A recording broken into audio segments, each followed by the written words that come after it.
Dito mo makikita kung sino ang nagmamagaling pagdating sa batas, na kung makaasta ang mga ito ay tila ba sila ang marurunong at nakakaalam ng mga batas, na pinalalabas nilang walang alam at walang karapatan ng dating Pangulo na siya ang magpatupad ng batas sa sarili niyang kagustuhan.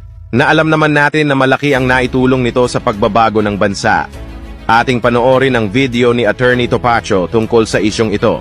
Yung Quadcom kahapon. Masaya. Oo, Alam mo, pinaglaruan lang sila ni Pangulong Duterte. Natatawa ako eh. Talagang pinakita nila na sila ay walang alam. Ganun na. Hindi, natatawa ako. Bakit nila iniimbestigahan si Pangulong Duterte?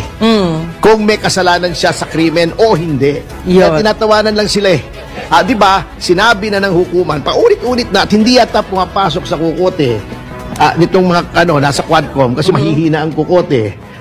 Hindi ko malaman kung mahina ang kukote o talagang hindi lang nila, clueless lang sila. O talagang ang pakay lang nila ay busitin si Duterte. Hindi, ang masama nun pag na-high blood yun, baka biglang bumitaw Yun ang nakakatakot Ay, di naman siguro sila na-high blood Hindi kasi, sinabi na ng Korte Suprema ang legislative hearing ay hindi hukuman. Hindi ito NBI, hindi ito pulis, hindi ito piskalya. Kukuha ka lang ng impormasyon para ikaw ay makagawa ng batas. Yung EJK, ano pa bang kinukuha nilang batas? Di ba gumawa na sila? Di ba yung kabubuhang EJK ni Dan Fernandez, ni Akop, di ba? Ni sino pa ba? Ni Barbers. Sure. Nitong si huwag kang magbanggit ng pangalan. Alin? Kanila naman talaga yung batas di ba kiniklaim nila? Ba't ko babanggitin? Di ba nakakiti pa sila dala-dala nila yung batas? Bakit hindi ko babanggitin yung pangalan nila? Proud sila doon sa batas nila Hindi nila alam nakakatawa yung batas. Di ba? Di ba diniscuss na natin? Opo.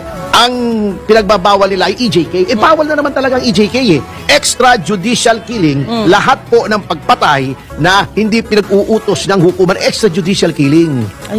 But wala bang batas na nagbabawal sa pagpatay? Meron! Revised Penal Code. After so many hearings, yun lang ang nagawa nyo? Yung EJK bill na kabubuhan? Ay, sayang ang pera namin sa inyo.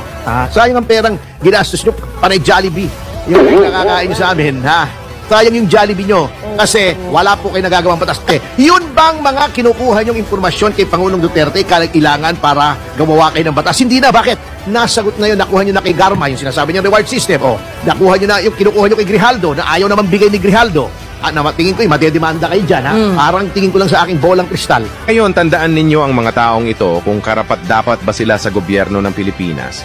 Kung ang mga taong ito ay isa sa mga sumasang-ayon sa maling